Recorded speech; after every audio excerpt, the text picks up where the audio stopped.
Moving on now, the U.S. military says prison guards have clashed with inmates at Guantanamo Bay prison. The clashes come amid an ongoing hunger strike by the prisoners at the notorious jail. The U.S. military says detainees were transferred from communal to solitary confinement following the clashes. It claims inmates had covered surveillance cameras, windows and partitions to prevent authorities from observing them. Most of the prisoners in Guantanamo Bay have been on hunger strike for more than 2 months now. Lawyers for the inmates say they're observing the hunger strike to protest their indefinite detention. Let's go to San Francisco and talk to Professor Mark Mason, political activist. Welcome to the program. So, Professor, why is it, first of all, that the U.S. is insisting on keeping the prison open despite Obama's promise to shut it down? Well, it serves two purposes. One is a sort of public relations message to the world that the United States can do whatever it wants to do. It's the global hegemon since the collapse of the Soviet Union in 1989.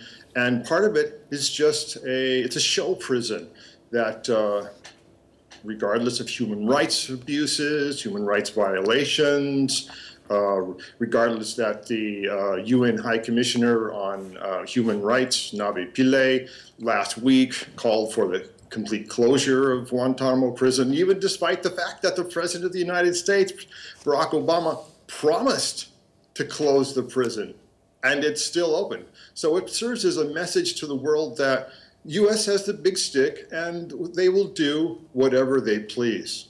And how much can we trust the information coming out from Guantanamo Bay officials? Well, we know that that's dubious at best. When the hunger strike started approximately 2 months ago, the U.S. government denied that it even exists.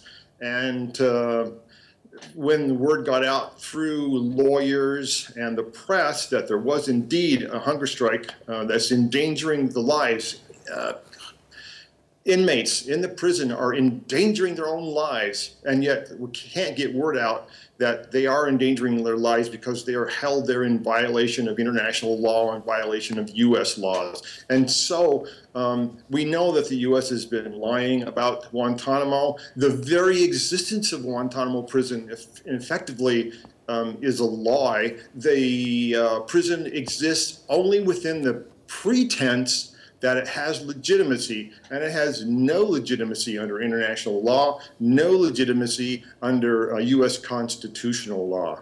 Indeed, and very briefly, if the prison does, by any chance, close down, I mean, what would be the fate of the inmates? Where would they be transferred to? Well, that's a matter of discussion that should be taking place. The State Department had an office, an official office with staff working on the logistics and the details of where the many prisoners, there's 166 prisoners, maybe 6 of them should be charged immediately and presented with a speedy trial, which is under international and U.S. law. But we have the conditions where the U.S. State Department closed down the office that was their responsibility was to work through the details of international relations. Most of these prisoners, more than half of them, are from Yemen. They ought to go back to Yemen. That's where their family are, their loved ones, their kin. It's their home. That's where they should be repatriated. Indeed. Many thanks to Professor Mark Mason, political activist from San Francisco. Thanks for your time there, sir.